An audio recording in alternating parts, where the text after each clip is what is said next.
Sehingga berbagai macam kebijakan yang saat ini dikeluarkan oleh KDM tidak terlepas dari 3 hal tersebut. Yang pertama, KDM suka bagi-bagi uang. Yang kedua, KDM marah-marah. Siapa yang dimarahin? Rakyat yang melanggar aturan. Dan yang ketiga, nangis. Assalamualaikum warahmatullahi wabarakatuh. Sampurasun. Lur, kita akan mereaksi beberapa video tentang Bapak Ono Surono. Seorang tokoh anggota dewan yang sangat kontra dengan Bapak Aing Kang Deddy Mulyadi. Aduh. Seru nih ya sebenarnya, jadi banyak hal-hal yang ya di luar dugaan gitu. Ya seperti apa videonya? Yuk kita mulai reaksi video pertama dari Bapak Ono Surono. Kita tonton dulu. Sehingga berbagai macam kebijakan yang saat ini dikeluarkan oleh KDM tidak terlepas dari 3 hal tersebut. Yang pertama, KDM suka bagi-bagi uang. Yang kedua, KDM marah-marah. Siapa yang dimarahin? Rakyat yang melanggar aturan. Dan yang ketiga, nangis.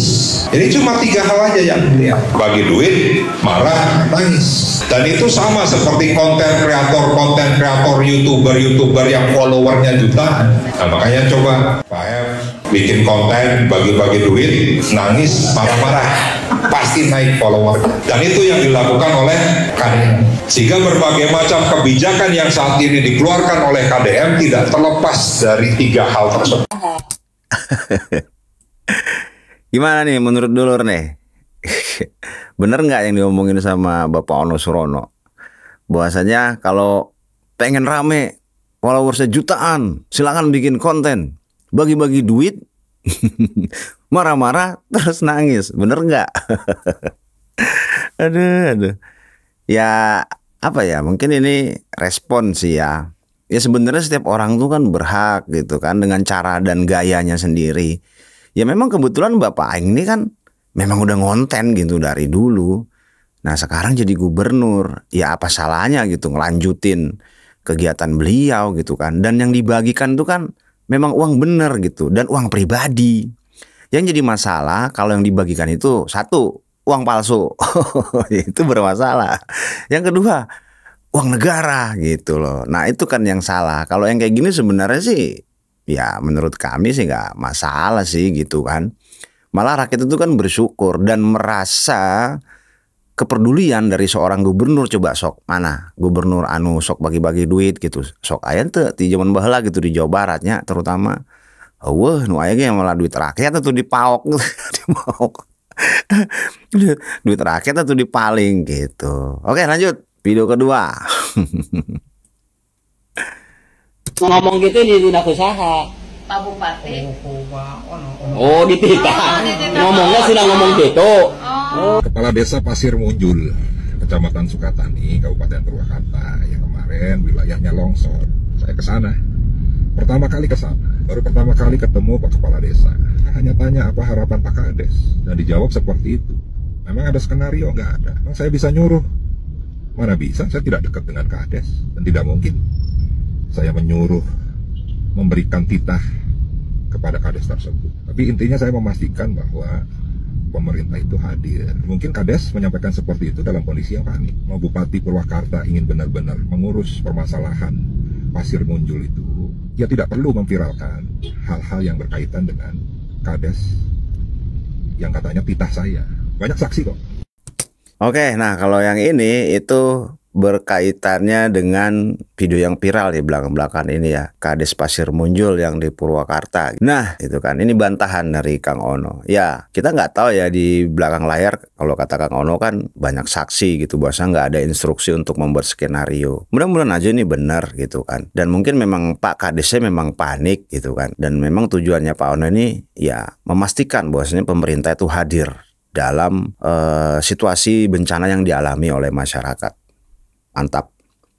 Oke, kita lanjut. Next video. Apabila Gubernur Jawa Barat tidak menjalankan tugas dan fungsinya, maka DPRD yang mengingatkan. Sehingga Bapak Ibu sekalian jangan harapkan DPRD bagi-bagi duit. Jangan harapkan DPRD bagi-bagi tanah. Jangan harapkan DPRD membongkar-bongkar bangunan. Karena itu semua adalah kerja eksekutif, kerjanya Gubernur Jawa Barat. Dan rakyat Jawa Barat berharap besar kepada Gubernur Jawa Barat. Sampai jalan desa dikontenkan. Pak Dedi, iya Pak, jalanan koreng. Jalan desa. Anak nakal dikontenkan, semua berharap.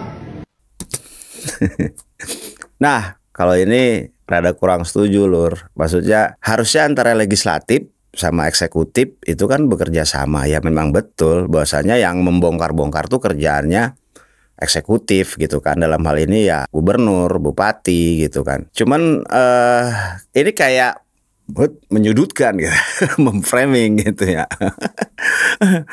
Jadi kayak menyudutkan dalam sebuah situasi bahwasanya masyarakat jangan mengharapkan DPRD yang bongkar-bongkar. Betul Bapak, betul gitu kan. Cuman jangan juga menjadikan seolah-olah ini kan tugas elo gitu kan. Aing mah tugas sia, lain tugas aing gitu. Jangan gitu maksudnya. Ini kan selama ini pun Bapak Aing gitu, Kang Deddy Mulyadi sebagai Gubernur Jawa Barat itu kan sudah memang berupaya untuk menerapkan yang selama ini tuh mungkin terskip gitu. Nah sekarang ketika KDM menjabat sebagai Gubernur itu udah mulai dikerja gitu, dikerjain saeutik-saeutik. Ketika ada anggota Dewan ya jangan cuman mengkritisi, jangan cuman istilahnya tak mah lain tanggung jawab Aing, mah tanggung jawab sia, ya jangan gitu.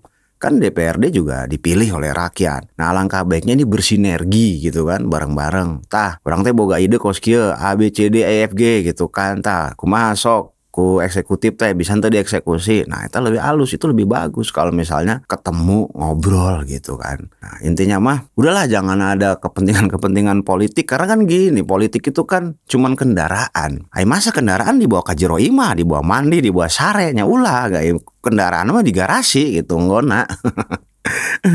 Jadi ketika sudah menjabat menjadi pejabat publik apapun itu ya sudah, kita harus fokus kepada kepentingan masyarakat. Toh sebuah partai itu dibuat bertujuan untuk mensejahterakan masyarakat. Nah, jangan malah kebalikan anak gitu, jangan malah sebaliknya. Oke, kita lanjut video selanjutnya.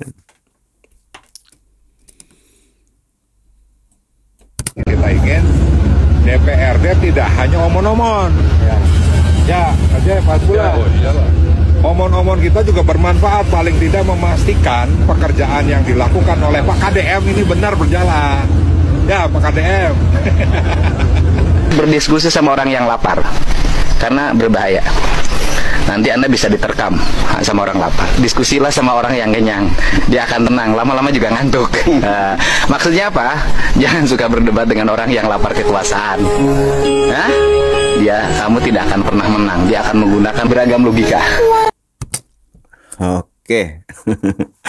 Nah kalau yang ini tuh yang kan ada dua video gitu ya. Jadi yang pertama itu Bapak Ono sepertinya memantau gitu ya pekerjaan Kang Deddy Mulyadi. Bagus sekali gitu. Jadi memastikan apakah benar gitu kan pekerjaannya sudah sesuai dengan prosedur, itu sangat top, keren banget gitu. Nah cuman memang yang agak sedikit rada aneh ya teh aya penekanan tumpokeun gitu kan. KDM, nih lihat deh.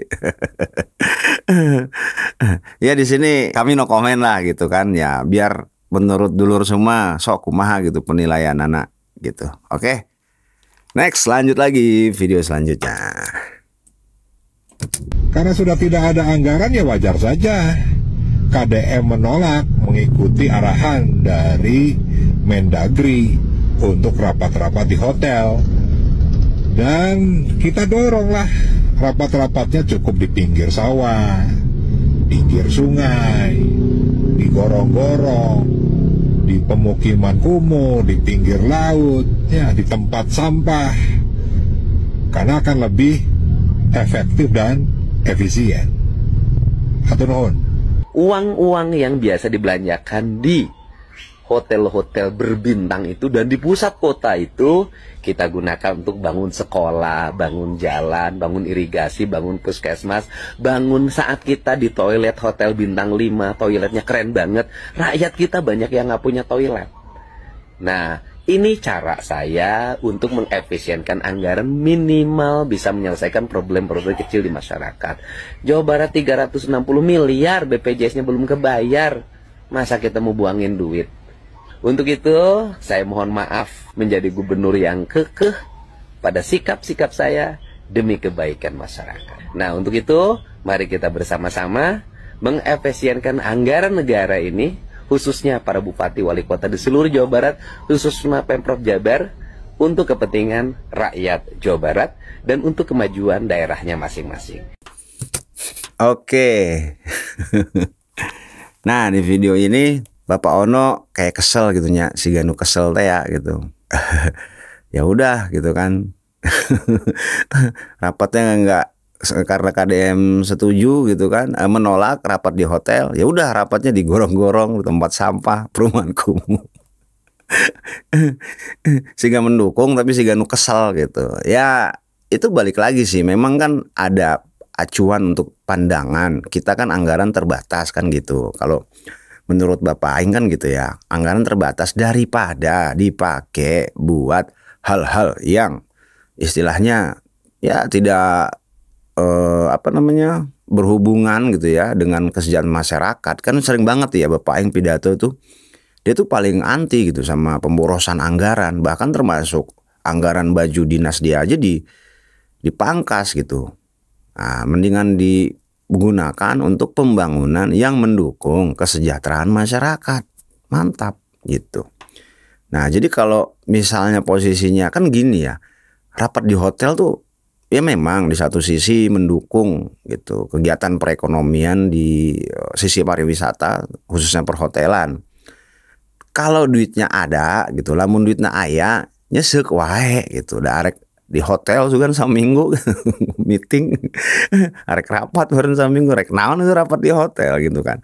Ya sebenarnya kan memang benar gitu. Kalau permasalahannya pertanian, ya udah rapatnya di sawah, benar. Kalau misalnya permasalahannya terkait dengan sungai, ya enggak, rapatnya di sisi walungan, di pinggir kali. Gitu. Kalau memang permasalahannya terkait dengan perumahan rakyat gitu kan, nah, rakyat rumah masyarakat rumah rakyat yang kumuh, ya enggak rapat. Didinya emang kunaon sih. Nah, rapat itu apa sih? Rapat itu kan pembahasan gitu, pembahasan. Ada problem, kemudian kita rapatkan, nyari solusi. Begitu dapet solusinya, ya kan, begitu dilihat nggak melanggar atau melabrak dari undang-undang atau regulasi yang ada, dan memang ini baik dan positif dengan tujuannya untuk masyarakat, yang gaskeun gitu meren. Hetelur. Oke, kita lanjut next video. Ke depan, kalau kelak saya jadi gubernur Jawa Barat, maka akan saya siapkan Jumat dan Sabtu. Jumat gedung sate akan kita buka untuk rakyat. Sabtu saya akan keliling di 27 kabupaten kota, kita akan lihat, kita kumpul di sana. Pak Ono lamun jadi gubernur, kalau dia jadi gubernur hari Jumat sama Sabtu, Jumat dibuka untuk masyarakat, hari Sabtu buat keliling 27 kabupaten. Kabedak mal masa poin. Aduh Bapak Ono, mantap. Ya kalau ini sih paling reaksinya begini. Kalau untuk masyarakat mah berarti bang seminggu sekali, jangan cuma seminggu sekali Pak. Itu ya tiap hari itu. Ya kalau kita lihat Bapak Aing kan dari subuh gitu sampai malam jam 11 malam, pagi-pagi dia harus bangun olahraga, nanti berangkat kemana, hampir tiap hari keliling terus gitu Bapak Aing itu. Ya inilah gitu kan yang dijalani oleh gubernur kita sekarang, Kang Deddy Mulyadi, dan itu sangat disukai oleh masyarakat. Akhirnya tahu di jalan mana yang masih belum bagus gitu. Jadi beliau itu KDM itu melihat dengan mata kepalanya sendiri, nggak cenah-cenah doang, nggak berdasarkan laporan, nggak berdasarkan data, langsung straight to the point gitu kan, nempo, di mana ya permasalahan di masyarakat teh gitu. Nah, tapi memang bagus juga kalau Kang Ono ini kan tadi kayaknya sih video lagi kampanye kali waktu itu pas kan Kang Ono ini pernah mencalonkan diri sebagai gubernur Jawa Barat ya dan bersaing dengan Bapak Aing Kang Deddy Mulyadi. Mungkin ini waktu pas video kampanye mungkin. Bagus sih gitu kan. Nah, cuman terakhir tak poe Sabtu cenah rek keliling kabupaten kota. Sapoe kebedak malah Pak tahu. Lah Jawa Barat mah luas atuh dah. Oke, next kita lanjut video selanjutnya. Ya, saya tidak setuju terkait dengan anak-anak yang berkebutuhan khusus untuk masuk barak apalagi wajib militer. Karena tentunya hal itu bertentangan dengan peraturan perundang-undangan.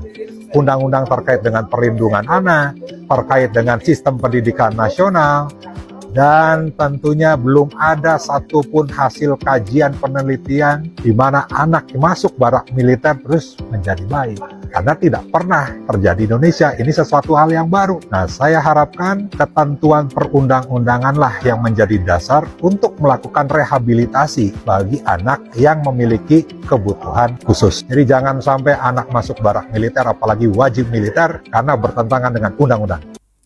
Oke. Nah, ini mah masalah klasik sebenarnya ya. Maksudnya klasik itu kemarin kan sempat rame nih gara-gara Kang Deddy Mulyadi bikin kebijakan gitu kan tentang anak yang memiliki ya kalau bahasa Pak Ono kebutuhan khusus gitu. Atau bahasa awamnya anak nakal gitu kan. Nah, jadi sebenarnya kalau masalah ini tuh kami sangat setuju dengan yang dilakukan oleh KDM ya menurut kami. Karena apa? Anak-anak nakalnya udah luar batas gitu, udah di luar batas banget. Kenapa di luar batas? Lah, lo banget kan kejadian ya tawuran. Sok lah, pasti sok nempok lah gitu atau ngadenge lah di media sosial tuh ngedenger tawuran nih. Tawuran terus kemudian ada korban jiwa. Nah, ini kan udah masuk ke ranah kriminal.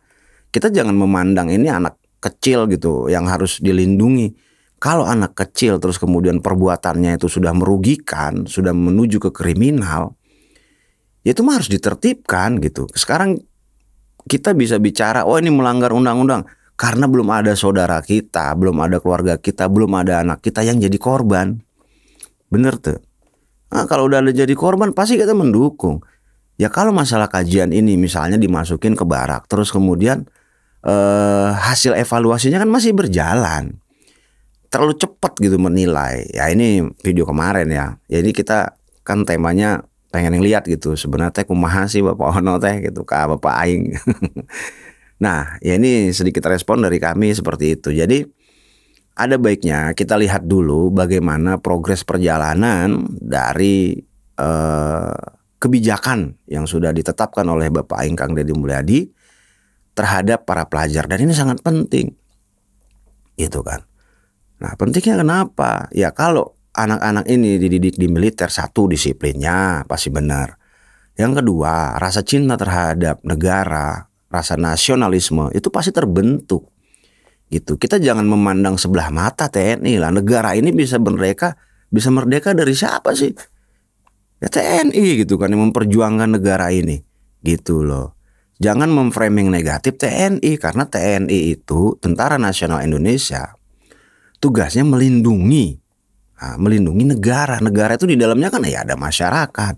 Masyarakat itu kan di dalamnya ada termasuk anak-anak. Itu bagian dari negara. Nah, dan di kurikulum pendidikan militer itu sangat top. Terbukti dari mana? Kalau mau masuk sekolah militer, bayarnya mahal. Tuh, ya kan? Dari situ udah kelihatan. Nah, terus kemudian yang kedua, siapa sih yang nggak bangga gitu jadi militer? Atau kita sebagai saudara nih punya keluarga yang jadi militer, bangga nggak? Jangankan pangkatnya kolonel ataupun jenderal, kita punya saudara yang pangkatnya masih balok merah, masih bengkok kuning aja kita bangga. Bahkan sampai sering tuh kan kalau di mobil-mobil gitu kan, keluarga besar gitu kan, TNI. Ya, itu karena ada rasa bangga kita memiliki keluarga ya kan yang berprofesi sebagai TNI. Gitu. Jadi jangan menganggap TNI ini adalah kesannya tuh negatif gitu. Kita kalau nggak ada TNI, waduh, babak belur, Mang. Bener telur. Nah, TNI mah penjaga kedaulatan NKRI gitu. Oke, ya selagi ia mah tidak melanggar, selagi ia tidak ada sesuatu, nggak ada sesuatu yang istilahnya apa tehnya melanggar hak asasi atau apapun ya kita dukung gitu. Nah, apalagi tadi bahasa Pak Ono mah cenah wajib militer, asan wajib militer, eta mah lain wajib militer atuh da. Itu mah mendidik anak gitu. Nah, kebetulan tempatnya di barak. Kenapa sih di barak? Karena di barak itu tuh jauh lebih disiplin, konsisten, bangun pagi, sarapan di waktu gitu. Kan bagus gitu kalau kita bisa tepat waktu. Coba sok. Kan salah sahiji kelemahan orang Indonesia teh sok molor jam karet gitu kan. Bener tuh aya masalah waktu mah. Gitu lur. Oke, lanjut video selanjutnya.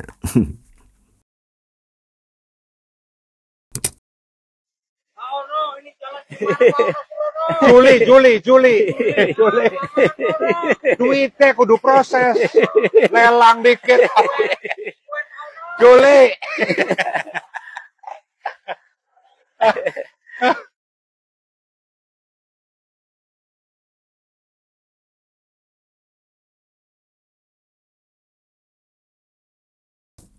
Oke, ya ini video Bapak Ono nih. Bapak Ono lagi yang kelihatannya lagi ngecek jalan rusak ya. Ini kayaknya di Cirebon apa di Indramayu gitu kayaknya. Jadi kata beliau ada pas kebetulan lagi ngecek ada warga yang lewat. Pak Ono jalan yuk rusak gitu kan. Kayak Juli gitu. Ya duitnya belum ada. Ya mungkin bisa jadi ya seperti itu kan harus pengajuan anggaran segala macam. Gitu. Ya intinya Bapak Ono ini sebenarnya bagus gitu, kinerjanya itu dia ke masyarakat juga sebenarnya meninjau, melihat bagus, memang bagus, cuman kontra terhadap KDM itu ya sangat banyak dan terus kadang-kadang teh apa ya disebutnya ya mungkin ini mah pandangan masyarakat aja gitu karena banyak yang mendukung KDM akhirnya yang kontra pun dianggapnya itu jadi memiliki masalah ya sebenarnya nggak gitu juga gitu kan ya walaupun dari sisi lain juga harusnya nggak gitu juga gitu Pak Ono teh gitu cuman mungkin inilah cara beliau gitu jadi Bapak Aing memiliki cara sendiri terus Kang Ono sebagai anggota dewan juga memiliki cara sendiri. Nah jadi kita juga harus tetap ingat bahwasannya politik itu adalah bagian dari sebuah perjalanan dalam bernegara dan berdemokrasi. Nah, kita harus tetap menghargai gitu kan setiap pribadi yang memiliki wewenang ataupun jabatan dalam sebuah pemerintahan. Nah, di sini kami mengingatkan kepada dulur semua silakan berkomentar, memiliki pendapat asal jangan menyerang pribadi gitu. Kita hargain setiap pribadi siapapun. Nah, orang mah kudu saling menghargai lah, kudu saling hargaan. Terlepas misalnya Bapak Ono ini memiliki sudut pandang yang berbeda ya kita harus tetap menghargai itulah bagian dari demokrasi itu lur. Oke lanjut tapi bukan berarti orang teh ngabelanya tetap orang mah kan sebagai pribadi anu memiliki sudut pandang dalam hal ieu mah nya urang mah Bapak Aing itu KDM jelas eta mah tong diragukeun deui. Jadi ya, kita sosial semua ya. Sosial. Nanti ini pembinjen yang ngerjain secara teknisnya. Nanti biayanya dari saya. Yang nguruk tanahnya apa? Demi kepentingan warga. Apapun dilaksanakan. Kita lakukan. Jangan sampai negara membiarkan ini berlarut-larut tanpa penyelesaian. Ini kesengsaraan. Iya. Hanya begini, nanti kalau jembatan ini ingin awet, maka orang-orang yang badannya seperti ini tidak boleh lewat. Ini ngecat ini 200 lebih. Ya gampang ngecat mah saya yang ngecat mah. Yang penting jembatannya dulu harus selesai. Ini berapa lama bisa dikerjakan? Belum, Pak. Belum. Ini nunggu kering beton ini Pak lama. Betonnya berapa bulan? 21 hari keringin beton doang. Oh iya, 21 hari keringin beton. Iya, ya, terus ngaruh.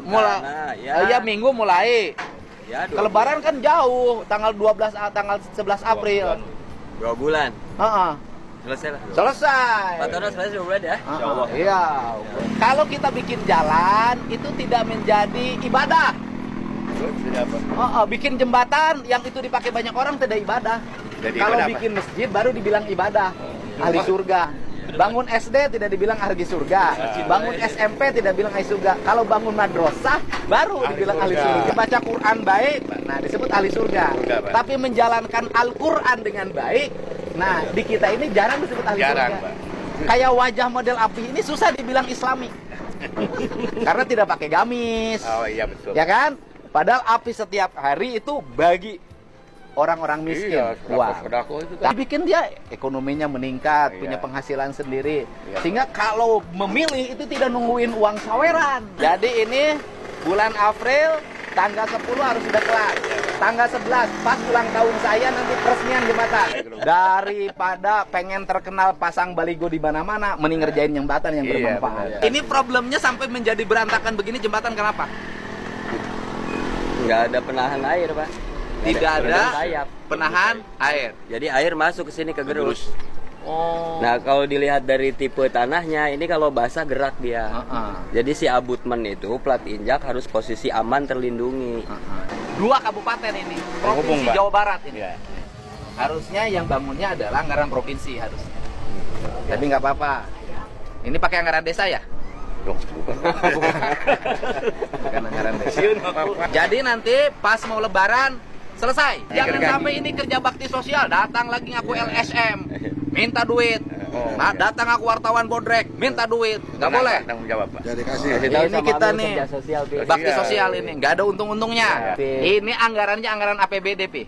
Anggaran pendapatan belanja Dedi. Dikerjakan oleh Om Jen, kontraktornya. Kita mulai ya. Oke, Lur. Ya, inilah gambaran dari Bapak Aing, Kang Deddy Mulyadi. Ini video kayaknya ketika beliau itu masih jadi anggota dewan ya. Nah, jadi ketika menemukan sebuah jembatan gitu yang rusak, nah beliau memilih mengerjakannya pakai duit pribadi. Nah, inilah perbedaannya. Jadi kalau kita lihat karakter Bapak Aing, Kang Deddy Mulyadi ini terbetah gitu, nggak betah kalau ngelihat sesuatu yang acak-acakan gitu. Dan ini gaya dia, cara dia gitu kan, untuk memiliki fungsi atau peran yang apa ya namanya, langsung bisa dirasakan oleh masyarakat gitu. Jadi nggak ketika memang duitnya ada, yang nggak satu dah mah ibadah kajenting. Nanti negara teh nya peda mah kudu nama pegawai provinsi tadi kan cek mainnya gitu kan, kata dia kan ini tuh sebenarnya pekerjaan provinsi. Tapi kalau nunggu kan lama, ya duit kita ada, ayo gotong royong, keren gitu. Dan tadi ya ini mah ciri khas orang Sunda ya, sindir sampir gitu namanya. Nah dia kan nyindir katanya kalau bangun jembatan mah nggak dianggap ibadah gitu. Kalau bangun masjid baru tuh. Kalau pakainya biasa mah nggak dianggap ahli surga kecuali pakai gamis. Itu kalau baca Quran mah gitu kan. Nah, kalau baca Quran baru dianggap ahli surga. Kalau mengamalkan apa yang diajarkan oleh Al-Quran, itu nggak dianggap ahli surga. Ya ini sindir sampir namanya. Jadi memang ini yang terjadi, fakta yang terjadi di masyarakat. Apa-apa itu dilihatnya dari tampilan aja gitu. Jadi esensinya lupa. Ini yang pernah kami bahas waktu itu, bahwasanya kebanyakan masyarakat kita itu nggak paham konteks gitu loh. Nggak paham konteks. Jadi kalau itu bangun madrasah baru dianggapnya itu ahli surga, tapi kalau ngebangun jalan mah henteu cina itu. Ya ini kan sebenarnya mengedukasi masyarakat gitu, bahwasannya implementasi dalam mengaji itu jauh lebih penting dibandingkan ngaji itu sendiri gitu. Yang ngaji itu penting, bukan berarti ngaji itu nggak penting. Mengaji itu penting. Mengaji itu apa sih? Supaya kita paham mana yang boleh, mana yang nggak boleh. Ketika kita sudah tahu mana yang boleh dan mana yang nggak boleh, nah yang nggak boleh jangan dilakuin. Yang boleh ya lakuin, amalin gitu. Jadi kalau tadi kata Bapak Ono yang video pertama, Bapak Aing itu selalu bagi-bagi duit. Lah iya kan duit dia sendiri gitu. Dan dia bagi-bagi itu nggak cuma ke masyarakat nih contohnya. Dia tuh pakai duit pribadi ngebangun jembatan sok. Siapa yang kira-kira jelma benghar di dia anu boga kawani kos Bapak Aing gitu. Siapa yang berani kayak Kang Deddy Mulyadi punya uang pribadi terus membangun buat kepentingan masyarakat. Nih luar biasa loh sebenarnya. Jadi pahala Bapak Aing ini paham betul gitu. Pahala zariah itu itu nggak akan terputus. Kan ada 3 nih yang nggak akan terputus dari sudut pandang Islam gitu ya. Ada 3 perkara yang nggak akan putus ketika seorang anak Adam itu meninggal. Pertama, doa anak yang soleh. Terus kemudian yang kedua, ilmu yang bermanfaat gitu kan. Nah yang ketiga itu amal jariyah. Nah amal jariyah ini itu kan membangun jembatan itu kan amal jariyah. Bayangin nih, sekarang KDM membangun jembatan pakai duit pribadi. Nah sampai beliau itu nggak ada, itu pahalanya mengalir terus. Bayangin, pinter. Jadi KDM ini sedang mengkonversi uang dunia gitu kan, dikonversi menjadi uang akhirat gitu. Jangan malah sebaliknya. Ini katanya guru ngaji tapi malah minta duit ke jemaah. Aku masih gitu Lur. Nah ini kan sosok yang benar-benar menjadi contoh toladan gitu. Nah beliau sangat mencintai budaya sebagai orang Sunda. Ya beliau sangat mencintai. Dan inilah bentuk seorang Kang Deddy Mulyadi. Dia itu bisa melokasikan dirinya itu dari sisi manapun. Amun cek paribasa mah arek diajak ngobrol nanonya nyambung karena wawasannya sangat luas. Secara agama oke, secara budaya masuk, secara seni masuk. Kang Deddy Mulyadi gitu Lur. Oke, kita lanjut video selanjutnya. Saya akan mengumpulkan swasta, pemerintah provinsi rame-rame agar hamparan tanah Jawa Barat kembali menjadi hamparan permadani, kebun teh yang indah dan kebun kopi yang terhampar. Amin ya robbal. Amin. Itu konglomerate ajak nyieun kahadean nu manfaat jeung masyarakat. Anu teu meunang mah pejabat ngamprokan konglomerat tertutup, narima duit teu ngomong kasasaha eta teu meunang. Bener teu? Ari ngajak ka konglomerat terbuka dengan kemakmuran rakyat, pejabat teu kong kalingkong, teu narima duit suap, menang teu kuring mah halal. Bener teu? Bener? Bener? Lamun Deddy Mulyadi ngamprokan patomi susulumputan terus narima duit, kakarek jahat. Bener? Pejabat korup, pejabat nepotisme jeung 9 naga.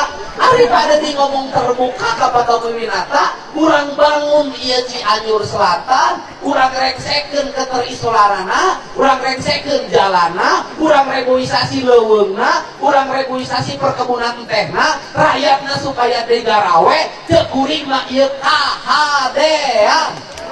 Ini keterbuka. Karena banyak orang yang pura-pura tidak mau kenal, tidak mau dekat, padahal ketemunya selalu tertutup. Tepuk tangan.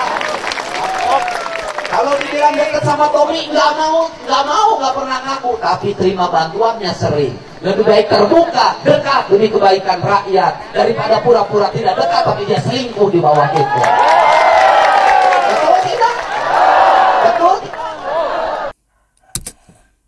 Nah Lur, ya ini bukti gitu bahwasanya Bapak Aing Kang Deddy Mulyadi terbuka, transparan ya.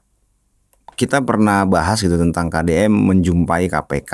Nah dari situ juga kelihatan bahwasanya kebanyakan pejabat itu malah dipanggil sama KPK, nggak mau datang selumputan gitu kan. Nah ini malah nyamperin tuh satu. Sekarang di video ini KDM tuh bertemu dengan salah satu 9 naga nih, ya kan? Tommy Winata, Bapak Tommy Winata. Nah terbuka di depan masyarakat. Ada Ainu notis tah, tempukan Bapak Aing, Gubernur Aing teh, temake sapatu-patu acan, karakan nyeker, kalahan nyeker Lur. Sok mana ada sih gubernur kayak gitu, ngomong sama masyarakat, nggak pakai sendal. Nah si konglomeratnya diikut suruh duduk sama masyarakat tuh. Ya inilah kalau nggak sebuah karisma dari seorang pemimpin yang benar-benar menjunjung tinggi sebuah adab gitu, nggak akan bisa dikerjain Lur. Inilah luar biasanya Bapak Aing. Jadi sebagai gubernur dia paham betul bahasanya tah ieu teh wilayah aing sok sia mah rek investasi di dia gitu kan, sok wae mangga kan. Kita harus bicarakan gitu kan masalah ini di depan masyarakat karena akan melibatkan masyarakat. Dan ini juga bertujuan demi kepentingan masyarakat.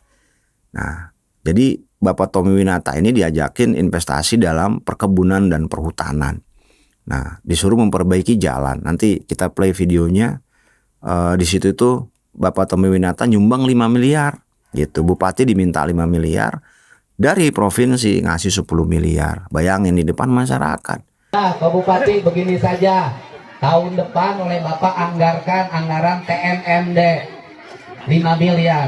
Nanti saya tambah 5 miliar.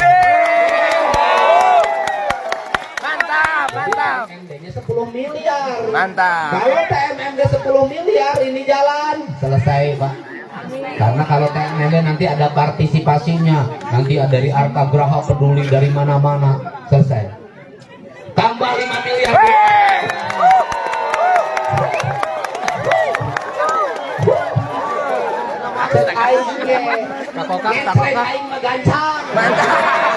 Mantap. 5 miliar. Provinsi 5 miliar, APBD 5 miliar, Arta Graha 5 miliar. Mantap. Jadi karya TMMD-nya 10-15 miliar. Kalau menurut saya nggak usah nunggu tahun depan, tahun ini di perubahan anggaran. Mantap. Udah tahun ini di perubahan anggaran saya masukin. Saya tambah lagi 5 miliar, ini 10 miliar dari provinsi. Nah, inilah yang kita maksud dengan keterbukaan dan transparansi. Dan media itu dijadikan sebagai penjembatan, ya kan, antara kegiatan orang-orang pemerintahan terhadap masyarakat. Dan di sini masyarakat satu dilibatkan langsung. Yang kedua, informasinya sampai kepada masyarakat Jawa Barat yang tidak ikut pada acara tersebut. Nah, ini kan top. Gitu. Selama ini kita tahu daerah Cianjur Selatan itu termasuk mencara mananya, ya kurang diperhatiin lah gitu. Padahal di sana itu tempatnya indah banget. Nah, bayangin kalau di sana dibangun perkebunan teh lah menjadi objek wisata. Ya tahu sendiri orang-orang daerah Jabodetabek itu kan kalau udah hari Sabtu Minggu, hari libur panjang, pasti mencari tempat-tempat wisata. Nah, ini kan menjadi pemasukan baru bagi pemerintah Jawa Barat. Pinter sih menurut kurang. Soalnya naon, jadi sekali dayung 2-3 pulau itu terlampaui lur. Cakep, ini mah bener. Gitu lur. Ya inilah ya kan gambaran dari perbandingan tadi kita lihat Bapak Ono yang kontra sebagai anggota dewan. Kemudian di sini ada Bapak Aing Kang Deddy Mulyadi yang cenderung disudutkan, di framing gitu. Tapi itulah bagian dari demokrasi. Kita tidak menutup mata dan kita pun sebagai warga tetap harus melihat, meninjau. Kalau memang itu baik, ya kita sebutkan baik. Kalau memang itu masih belum baik, ya kita sebutkan belum baik. Nah, kita berharap sebagai warga Jawa Barat, apapun itu bentuknya, kita berharap ke depannya Jawa Barat bisa menjadi Jabar istimewa gitu lor. Oke. Nah, yang terakhir sampai penutup kita putar video terakhir lor. Oke. Ngantong seri Kade. Official, area ini akan menjadi area finish. Silakan. Aduh ibu, bapak sarang gubernur. Aduh. Meneruskan Gusti. Ada MC kurang. Bet, kita aja MC kurang kota ya. Sedih. Yuk. Silakan teman-teman. Udah inget belum tadi pose tangannya Bapak Aing pas foto bareng sama Mang Ono. Ya ini jangan dianggap serius, tapi nggak juga bisa disepelekan gitu, karena itu kan ekspresi diri gitu, ekspresi diri. Maksudnya mungkin Kang Deddy Mulyadi merasa apa ya namanya, ya simbol begini kan artinya nggak oke gitu kan. Ya bisa jadi lah bahasa Sunda mengeselkan bisa oke gitu. Ya intinya inilah ekspresi gitu, ekspresi spontan. Tapi kan kita lihat ya mereka tetap berteman, mereka tetap berkomunikasi. Nah, ada beberapa sisi, beberapa faktor yang ini kontra, bertentangan. Nah itu bebas, masing-masing pihak memiliki pandangan tersendiri. Nah selagi ini tidak menyalahi aturan, tidak menyalahi regulasi dan perundang-undangan, ya itu sah-sah saja. Gitu loh. Ya mungkin gini dulu untuk video kali ini. Hatur nuhun buat dulur semua yang udah nonton video ini sampai detik ini. Kalau memiliki pandangan yang berbeda tentang video ini, silahkan dulur semua komentar di kolom komentar. Ya, sampai berjumpa di video selanjutnya. Semoga dulurku semua sehat-sehat selalu. Semoga dulurku semua dalam lindungan Allah Subhanahu wa Ta'ala. Assalamualaikum warahmatullahi wabarakatuh. Hatur nuhun.